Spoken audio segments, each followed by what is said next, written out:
大家解讀嘅咧就係 The Prime of Miss Jean Brodie。今日要講嘅一個 concept 係 lesbianism。首先咧 ，Sandy 咧對於 Brodie 嘅感受咧，絕對唔係淨係得師生嘅嗰種 admiration 嘅。初頭可能係，但係到中段咧 ，Sandy 踏入青春期，佢開始對性有啲探索嘅時候咧。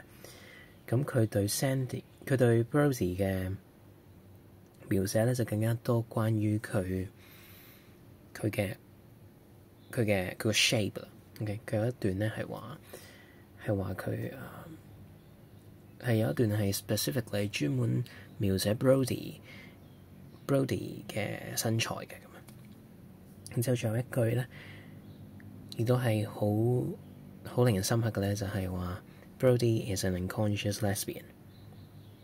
咁呢一堆嘢咧，都可以話到俾我哋聽咧。其實 subconsciously Sandy 咧，可能都係即係 romantically 係鍾意 Brodie 嘅。咁呢度咧 Weiss 咧就寫咗一句好有趣嘅一句 claim 咧，就話：The reality is that Sandy betrays Miss Brodie not for her politics or for unusual educational practices, but because she is heterosexual. Heterosexual 係鍾意男仔嘅。Had Jane Brodie been able to respond to Sandy's feelings, she may have survived. 呢度咧講到 Sandy 係第四喺個三角戀嘅關係之中嘅第四個人咁樣。通常講開 triangular relationships， 我哋就會諗到 Brodie、Loafer 同埋 Teddy 呢三個人。咁之後 Rose 有陣時會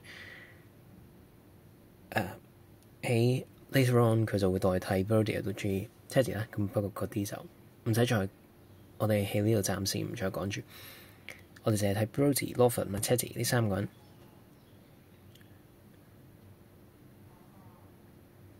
咁其實咧 ，Sandy 係鍾意 Brodie 啊嘛。我哋喺呢個嘅叫做我哋有個 presupposition， 有個假設。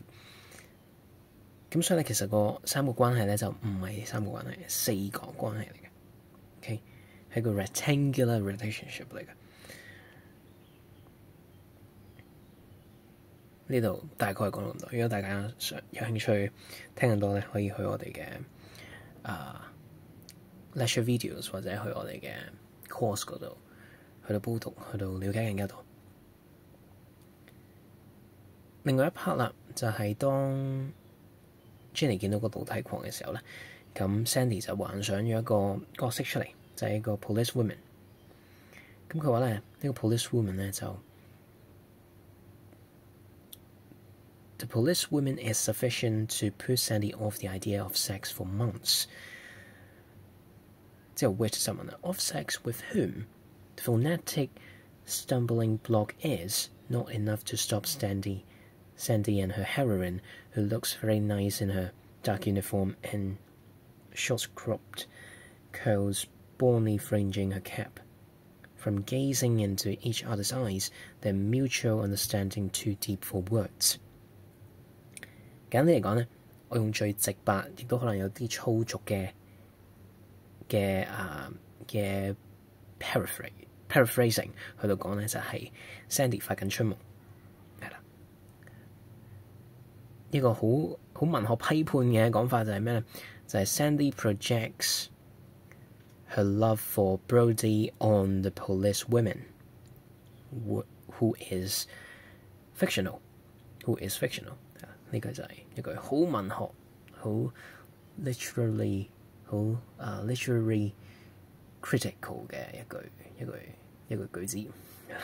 咁大家嚟講就係佢對性有幻想，然之後就加上佢係 lesbian 啦。我哋點都要基於呢個 presupposition 㗎啦。如果唔係你推論唔到落去㗎。咁之後佢就幻想一大堆嘢出嚟。咁喺我哋嘅 course 入邊咧，都會有好多呢啲 scholarly essays， 我哋會去分析一下，然之後再入邊咧提煉一啲 extracts 出嚟，俾大家去到寫 essay 嘅時候咧，就基本上唔使諗，你直接溫人哋寫過嘅 points 就已經 OK 啦。咁所以我覺得呢一個就係我哋可以幫到大家慳好時間嘅一個 section。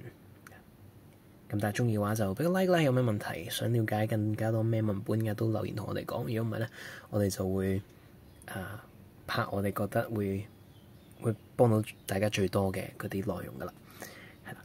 咁歡迎大家留言同我哋講你想睇啲咩嘅，咁我哋都會去到拍翻相類型嘅內容噶啦。